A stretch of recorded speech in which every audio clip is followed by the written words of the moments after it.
How did the Glorious Revolution shape Anglo-American politics? The Glorious Revolution is often looked on as only an episode in British history. However, the revolution had a great impact on America, eventually leading to the thirst for independence. The Glorious Revolution led to the Boston Revolt in 1689, the Leisler's Rebellion, and the Protestant Revolution in Maryland. The Glorious Revolution began in England, when William of Orange became King of England, marrying King James II's daughter Mary.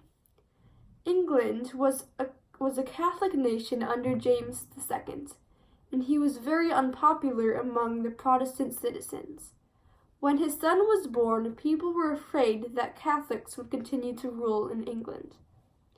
Members of Parliament wrote to William asking him to invade England.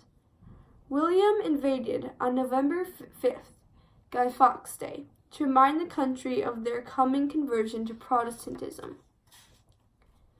The news of the revolution was welcomed with gladness in the colonies. With Protestant rule in England, the Puritan colonists of Massachusetts decided to revolt against the local leaders who were imposed by the late Catholic king. The Protestants revolted against the governor, Edward Andros. A crowd rioted in front of his house, but he refused to surrender. Andros managed to escape to a ship, but he was caught by the militia and held prisoner on Castle Island. He made 2 attempts to escape. First, he dressed up as a woman, but he was found out.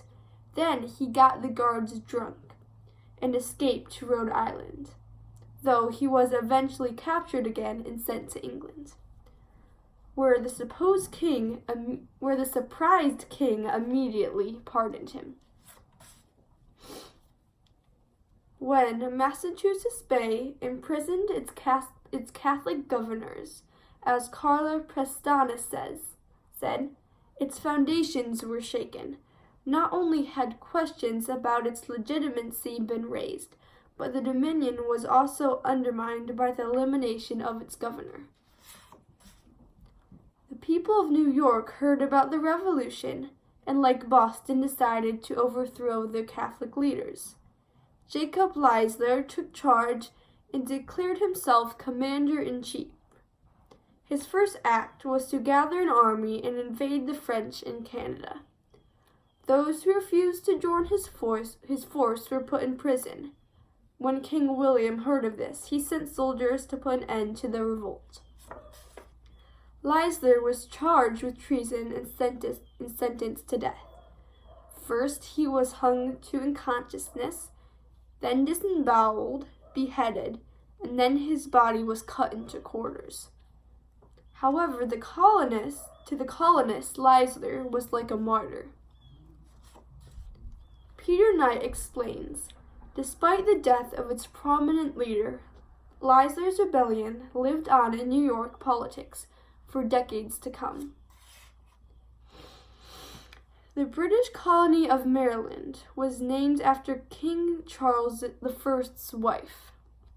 Maryland became a refuge for the colonists fleeing for the Catholics fleeing from England. Thus much of the local government was run by Catholics, controlling the courts, militia, and land council, much to the frustration of the Protestant colonists. The Protestant Revolution took place in the summer of 1688. When the Catholics of Maryland heard of the Glorious Revolution, they were upset, and the government would not recognize William as king. Led by colonial coup, 700 colonists armed themselves, defeated Colonel Darnell, and set up a new government that outlawed Catholicism. Carla Pestana says that faced with these 3 rebellions, the king and queen had to decide what to do with their self-proclaimed supporters.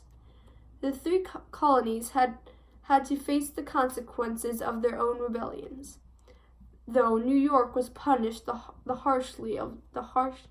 the most harshly of the three. The Boston, the Leislers, and the Protestant rebellions strengthened the English government's desire to control them, leading to tension and eventually the colony's thirst for independence. Thank you.